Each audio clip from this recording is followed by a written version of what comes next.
Hey Brian, I guess yesterday's one of your email prompted me to show you something. I don't know if you have ever seen my chart simulation where you can actually simulate the current chart with fib bands, and now I even added the proprietaries indicator like a SuperBars. So you could actually simulate these things. So I thought that I would show you this. First, let's go ahead and see the chart simulation of a ES 1220 tick chart, and then we can come back and we can actually also see the Cisco's chart which you're talking about. So we can probably, all that it is basically we have a simulation and the fib bands, and then also have a super bars here.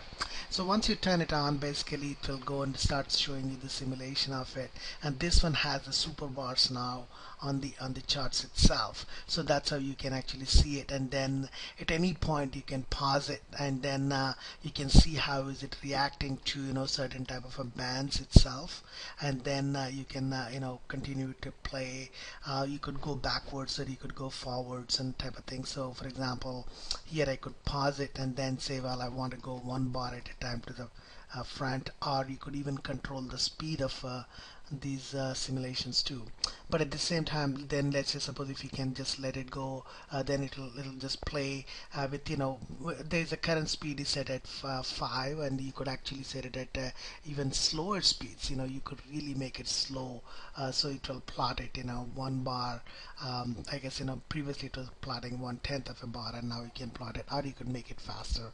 You could be set it to 10, and then it'll just simply jump to you know uh, uh, plotting it in a much more faster space. But anyway, that's the so what here I'm doing like about 300 bars or so simulation, and you can control that number of bars. But let's say suppose if I were to just, let's say we'll go and take this off, and then what else we would do is I'm just going to show you. Let's say suppose if I change this chart to daily, and then let me add a Cisco to it, so that way we can see how Cisco is going to play. So let's once we added that, then we can just go ahead and add these charts to this, and then let's play the Cisco here. I think maybe one of them is not on. Let's see if I can set this on. Yes. So you will see it, you'll start seeing the Cisco is now being plotted onto the screen. So now we have a fib bands on the top, and then also super bars. So here what I want to do is I actually wanted to show you one thing, is basically I wanted to pause it here, and let's just add the the ABC here. Let's just suppose if I were to add not that, ABC pull before, and this is Cisco's chart, right?